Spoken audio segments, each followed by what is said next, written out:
At the top of the hour, we had an exchange with a Republican member of Congress, Mario Diaz-Balart, on Venezuela. Here's part of it. So imagine if this regime, that now is receiving a lot of international pressure, right, survives.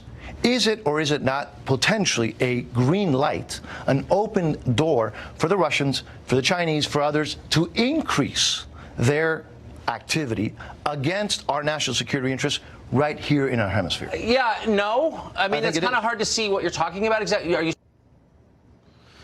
Anya Parampil is a reporter who just spent a month in Venezuela reporting from the ground there, and she joins us here in studio. Anya, thanks very much for coming on. Thank you so much for inviting me. So what do you make of the news coverage of this? Your viewers won't be shocked to hear this, Tucker, but the news media, the fake news media, are lying about the situation in Venezuela. Let me put it for you this way.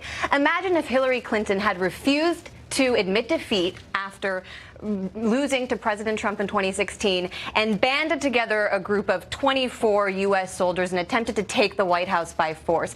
I don't think she'd be walking freely on the streets the way Juan Guaido is walking right now in Caracas, and I certainly think the news media would be calling it rightfully a coup.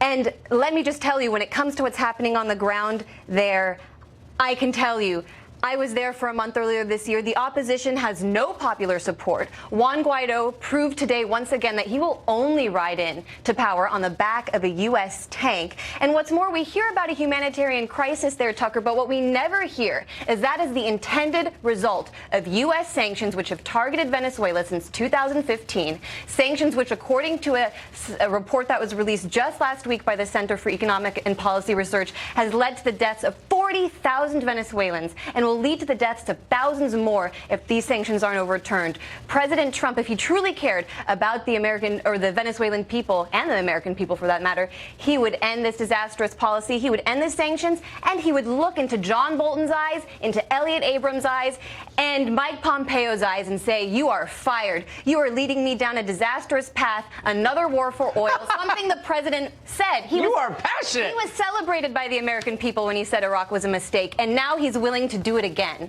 But it is a bipartisan thing. I mean, Biden came out today and said he agrees. Absolutely, it is a bipartisan issue. So, it's interesting. It would be interesting to know why that is. I believe in an open debate, and I'm not sure I agree with everything you said, but I'm glad that you could say it here.